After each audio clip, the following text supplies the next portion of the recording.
Mari kita mari kita berdoa. Terima kasih Tuhan buat penyertaan-Mu, pimpinanmu pada kami semua. Terima kasih buat hari ini dan malam ini kami kembali untuk bersekutu bersama-sama beribadah dan mendengarkan firman Tuhan.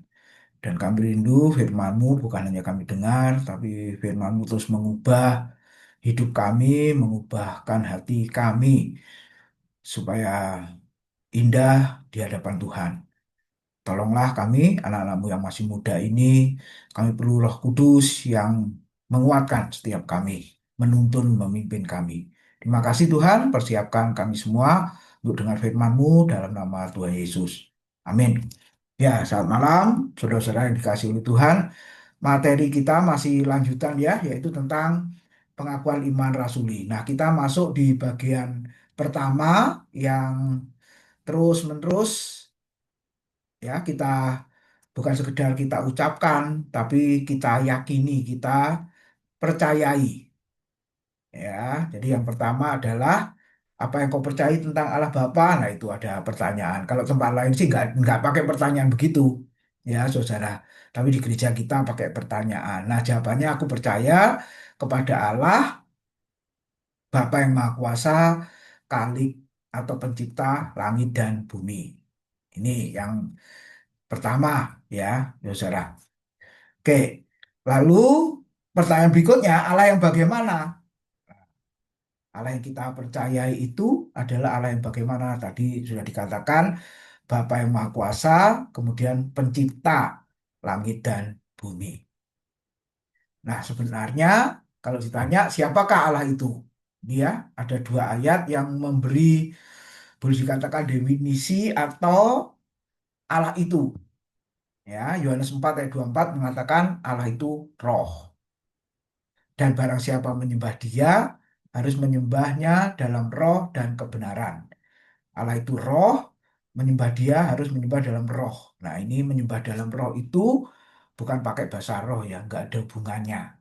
Saudara, karena rohnya juga pakai roh kecil. Nah, artinya ini adalah karena Allah itu roh, harus menyembahnya secara rohani. Ya, Allah itu adalah roh, jadi secara rohani, bukan secara fisik. Ya, secara fisik. Makanya kalau ada orang yang meminta tunjukkan Allah wajahmu, nah, saudara lihat ya, nanti bisa jadi Allah yang lain, gitu ya. Tokoh-tokoh perjanjian lama saja tidak bisa menjumpai Allah secara lengkap ya. Nah, tadi pagi kan sudah dijelaskan. Jadi kita tidak bisa mengenal Allah, mengetahui Allah secara utuh, secara lengkap. Sebatas apa? Sebatas dia memperkenalkan diri. Nah, sebatas itulah kita mengenal dia. Nah, tapi yang jelas, yang pertama, secara rohani. Kalau kita mendekati Allah, bahkan menyembah Allah itu secara rohani, bukan duniawi ya, saudara. Dan yang kedua dengan kebenaran. Nah, kebenaran di sini adalah tuluk itu ya kebenaran apa mutlak, absolut. Jadi kebenaran yang benar-benar benar. Kan ada dua kan, satunya apa righteousness itu ya kebenaran ini apa di kayu suni ya kebenaran yang perlu diuji terus ya yang perlu diuji mungkin hari ini saat ini benar tapi yang akan datang belum tentu benar. Nah itu ya saudara, tapi yang dimaksud ini kebenaran mutlak absolut yang tidak perlu dibuktikan dulu sekarang sampai selamanya dia tetap benar ya. Nah apakah kebenaran itu? Yohanes 17 ayat 17, kuduskanlah mereka dalam kebenaran, firmanmu adalah kebenaran. Nah kata yang sama ya, aletheia kata Yunani-nya, kebenaran yang mutlak. Jadi standarnya ukurannya ya berdasarkan Alkitab. Lalu yang kedua 2 Korintus 3:17, sebab Tuhan adalah roh dan di mana ada roh Allah di situ ada kemerdekaan. Jadi wujudnya adalah roh. Nah, kemudian tujuan percaya kepada Allah itu apa? Tujuan percaya kepada Allah. Setiap minggu kita ucapkan, kita percayai, aku percaya kepada Allah, Bapa yang Maha Kuasa, Khalik langit dan bumi, pencipta langit dan bumi. Nah, tujuannya apa? Saudara beribadah juga tujuannya apa? Saudara membaca merenungkan, mempelajari, mendengar firman, tujuannya apa? Nah, tujuannya tidak ada yang lain kecuali untuk mengenal dan mengalami Allah. Ini dua hal yang beriringan ya, yang menjadi tujuan kita percaya kepada Allah atau percaya bahwa Allah itu ada. Ya, jadi untuk mengenal Dia semakin itu ya lebih lagi, dan yang kedua mengalami, yaitu dalam hal apa, karya-karyanya, saudara. Dan bukan hanya itu, menikmati. Nah, ini pengakuan iman Westminster ya. Jadi tujuan Allah menciptakan manusia itu apa? Untuk memuliakan Allah dan menikmati Allah selama-lamanya, saudara. Nah, pertanyaannya adalah, apakah saya dan saudara sudah mengalaminya? Nah, ini mengalami apa? Ya, hati-hati, bukan mengalami yang di luaran sana, mujizat-mujizat. Ya, bukan. Sebenarnya bukan mujizat yang ya yang secara fisik ya, secara jasmani yang kita butuhkan, bukan itu sebenarnya. Yang terpenting adalah mengalami Tuhan, mengalami karya Tuhan. Karya apa? Karyanya atau anugerahnya yang sudah menyelamatkan saya dan saudara. Nah, ini yang tidak bisa digantikan oleh yang lain. Ini yang tidak bisa dilakukan oleh orang lain, kecuali oleh Allah Tritunggal. Ya, kalau mujizat yang lain bisa dicontoh. Maksudnya bukan hanya Allah yang melakukan, si iblis, si jahat pun bisa melakukannya. Ya, untuk mengelabui, untuk menipu, untuk memanipulasi orang yang percaya. Tapi pengalaman keselamatan, iblis tidak sanggup mencontoh, melakukannya. Ya, itu hanya karya Allah. Nah, jadi satu hal yang kita ingat, kenapa kita percaya pada Allah? Karena kita ingin mengenal dan mengalami Dia lebih lagi. Ya, setelah pengalaman diselamatkan, nah tadi pagi sudah ditegaskan lagi ya, sudah nggak ada plus, nggak ada minusnya. Jadi itu ketenangan diri, sudah diselamatkan tanpa keraguan, bimbang ya, saudara, itu sudah jaminan kepastian. Ya, saudara, itu jaminan kepastian karena Tuhan yang menjamin sendiri. Nah, Filipi 3:10 tadi juga sudah disinggung ya. Paulus ketika di dalam penjara, ya ini yang luar biasa. Ya, saudara, dia berkata, menulis surat pada jemaat Filipi itu. Filipi 3:10 ya. Yang ku kehendaki adalah mengenal Kristus, mengenal kuasa kebangkitan Kristus, mengenal persekutuan di dalam penderitaan Kristus, di mana aku menjadi serupa dengan Dia dalam kematiannya. Kata mengenal, ini lebih tepatnya kita ganti dengan yang kukehendaki adalah mengalami Kristus, mengalami kuasa kebangkitannya, mengalami persekutuan di dalam penderitaannya. Dan ini sifatnya progresif ya, saudara. Kalau dari kata Yunaninya ginosko itu terus-menerus. Ya, jadi kita ini semakin mengenal Tuhan terus-menerus. Semakin hari semakin mengenal Dia lebih lagi. Ya, ini kalau di kata Ibraninya yada, nah itu. Yada itu artinya mengenal, mengetahui. Kalau di konteks kejadian itu ya, Adam bersetubuh dengan Hawa istrinya. Nah, kata Ibraninya bersetubuh itu yada.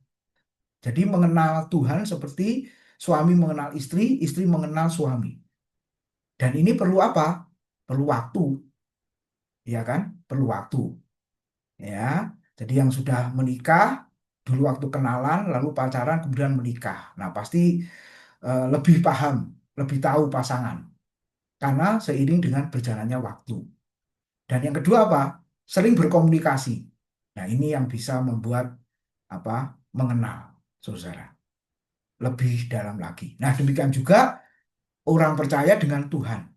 Ketika dikatakan aku percaya kepada Allah, ya tujuannya supaya seiring dengan berjalannya waktu kita semakin mengenal. Lama menjadi orang Kristen? Oke. Pertanyaan kedua, sering berkomunikasi dengan Dia tidak? Kalau hanya lama menjadi orang Kristen tapi nggak berkomunikasi, ya sama seperti saudara mengenal siapa tapi nggak pernah ngobrol, ya kita nggak tahu kan lebih jelas siapa Dia, saudara. Nah, gambarannya begitu. Dan orang Kristen secara terus-menerus ya harus lebih lagi ya mengenal Tuhan. Nah, kenapa kita sangat penting memahami Allah dengan benar? Loh, ada nggak memahami, mengenal Allah dengan salah? Ya ada ya, saudara. Ada. Tapi saya mau tekankan malam ini kita mau memahami Allah, mengenal Allah dengan benar. Kenapa, saudara?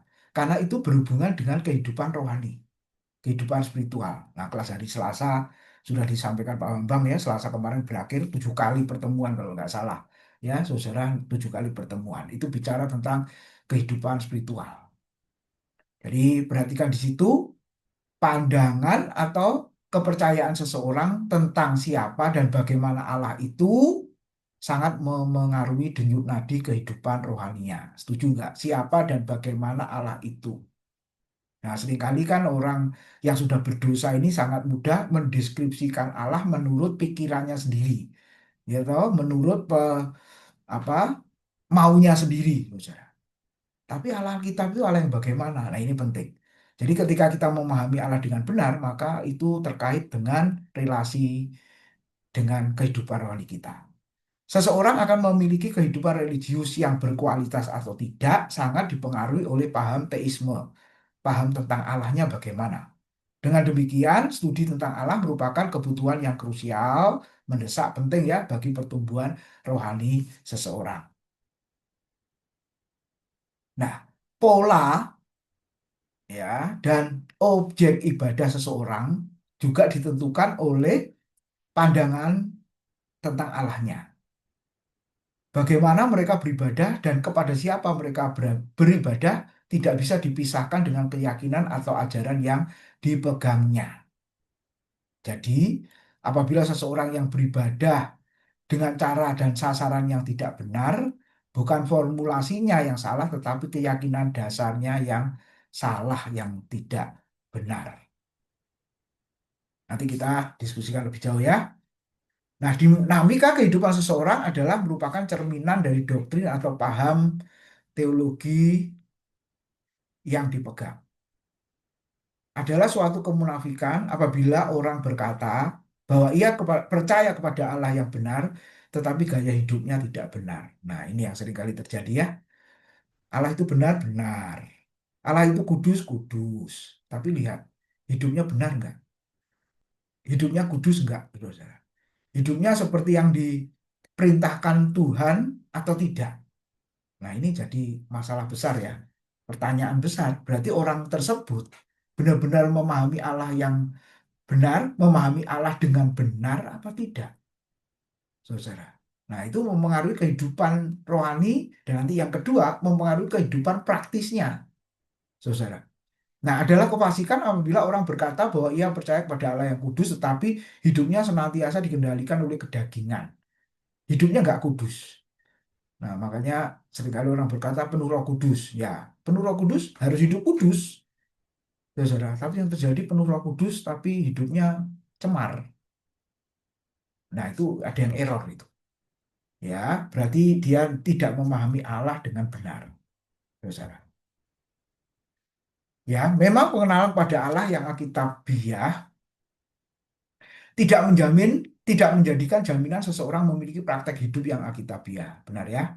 Jadi sebetulnya yang dibutuhkan adalah keyakinan terhadap Allah yang ilahi dan komitmen hidup untuk berpadanan dengan keyakinannya. Dengan kata lain, Filipi 1 ayat 27 mengatakan hidup Kristen itu harus berpadanan dengan Injil. Coba kita baca Filipi 1:27.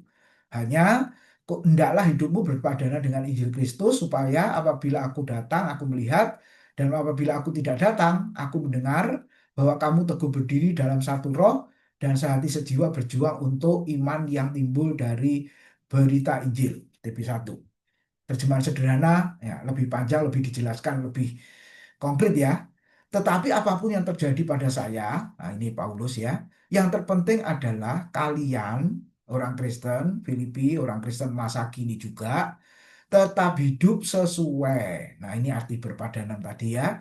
Tetap hidup sesuai dengan kabar baik tentang Yesus, yaitu dengan cara yang pantas bagi warga kerajaan Allah. Dengan demikian, saya akan tahu bahwa kalian sehati sepikiran dan terus bertahan serta berjuang demi keyakinan kita kepada kabar baik. Entah saya bisa datang dan melihatnya langsung ataupun hanya mendengar berita tentang kalian dari penjara ini. Nah, jadi Paulus punya kerinduan ya, walaupun Paulus tidak dekat dengan jemaat, dipisahkan jarak dan tempat ya, karena Paulus di penjara. Surat Filipi kan terkenal dengan surat kiriman ya, salah satu surat kiriman dari penjara. Nah, Paulus berharap di samping mengenal Kristus, jadi dengan berjalan waktu dan berkomunikasi. Lalu yang kedua apa? Kita bisa ingat hidup orang Kristen itu harus tetap ya sesuai dengan Injil. Karena dikatakan kita ini sebenarnya warga negara kerajaan surga. Ya, ada ya ayatnya begitu. Nah, kalau warga negara Indonesia ya harus hidup sesuai dengan norma aturan bangsa negara kita, negara Indonesia. Nah, karena kita disebut warga kerajaan Allah, ya berarti kita hidup sesuai norma aturan kerajaan Allah. Ini yang harus kita ingat, ya, saudara. Nah, sehingga sebenarnya tidak boleh orang melihat, loh Kristen kok begitu. Ya, negatif. Enggak sebenarnya. Karena arti Kristen itu sebenarnya Kristus kecil. Jadi, saudara, kita semua orang percaya itu mencerminkan Kristus sebenarnya. Dan orang itu melihat kita, itu melihat Kristusnya. Saudara, ya melihat Kristusnya. Ini yang harus kita ingat ya. Nah, jadi waktu kita mengenal Allah dengan baik mempengaruhi kehidupan rohani kita, artinya bahwa hidup kita ini dilihat oleh masyarakat bahwa Kristus nampak ya dalam hidup kita. Lalu yang kedua, pentingnya memahami Allah dengan benar hubungannya dengan kehidupan praktis kita. Respon seseorang terhadap kegagalan atau keberhasilan hidup sangat ditentukan oleh kepada siapa ia percaya. Ini penting ya. Kalau seseorang percaya kepada Allah yang memiliki kekuasaan yang tidak terbatas, maka ketika gagal, ia tidak mudah menyalahkan Allah. Dan ketika berhasil, tidak menjadi sombong, tetapi mengembalikan semuanya itu ke dalam kedaulatan Tuhan. Gagal dan berhasil. Ya, sudah mesti ingat itu ya. Gagal tidak marah atau menyalahkan Tuhan. Tapi kalau berhasil, tidak sombong. Kenapa? Karena dia tahu semua itu adalah karena anugerahnya. Lalu yang ketiga, mengapa kita harus memahami Allah dengan benar? Karena ada ini pemahaman yang salah tentang Allah. Coba ada orang Kristen mungkin yang berpikir begini, oh Allah itu adalah pahlawan yang baik hati, namanya pahlawan, pembela, penolong, ya gitu ya, saudara-saudara. Nah, akhirnya apa? Secara tidak sadar dalam praktek hidup sehari-hari, kadang-kadang seseorang memperlakukan Allah itu sebagai pahlawan yang baik hati, yaitu satu sosok pribadi yang selalu membela, melindungi, dan membagi-bagi berkat. Itulah sebabnya dalam segala hal Allah diharapkan selalu menuruti keinginan orang tersebut. Nah, ini biasanya Kristen kanak-kanak ini ya, saudara, Kristen kanak-kanak. Kalau anak kita masih kecil, ya minta sesuatu kita turuti. Lalu anak itu ngomong apa? Ya bisa tanya Sarifah atau Bu Mei itu ya anak yang paling kecil itu. Oh, papa mama itu baik. Betul enggak? Kemudian 15-30 menit kemudian dia minta sesuatu lalu kita tolak. Lalu dia ngomong apa? Sebaliknya. Wah, papa mama ini jahat. Ya, atau sebaliknya papanya menuruti mamanya enggak. Oh, papaku tuh baik, mamaku tuh jahat. Tapi sebaliknya, mama menuruti papanya tidak. Oh, nah, coba lihat. Ya, kadang-kadang orang Kristen begitu ya. Nah, ini sebenarnya asumsi yang salah tentang Allah. Menganggap Allah itu pribadi atau bahkan pahlawan yang baik hati. Tapi ukuran baiknya itu tadi. Ketika menuruti segala sesuatunya, Allah itu baik. Angkat jempol tangan, jempol kaki mungkin gitu. Tapi ketika yang sebaliknya, doa nggak dikabulkan, ini Allah ini ada apa enggak? Atau lebih ekstrim lagi mengatakan Allah itu tidak baik. Yang kedua, Allah itu diasumsikan seperti apa? Seorang kakek yang renta, orang tua yang renta. Allah itu sering diasumsikan seperti seorang kakek yang tua renta, lemah dan tidak berdaya. Karena kondisinya seperti itu, maka ia itu sangat pemaaf. Nah, ini ya, saudara.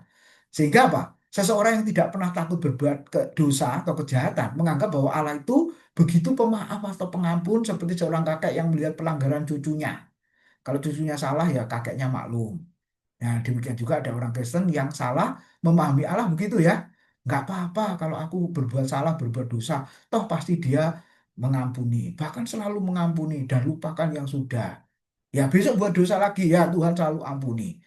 Nah ini ya saudara, ini pemahaman yang salah tentang Allah. Lalu ada juga yang memahami Allah seperti seorang raksasa yang jahat. Ya ada kalanya Allah itu disamakan dengan sosok raksasa yang bermata merah dan kedua tangannya memegang gada atau senjata ya.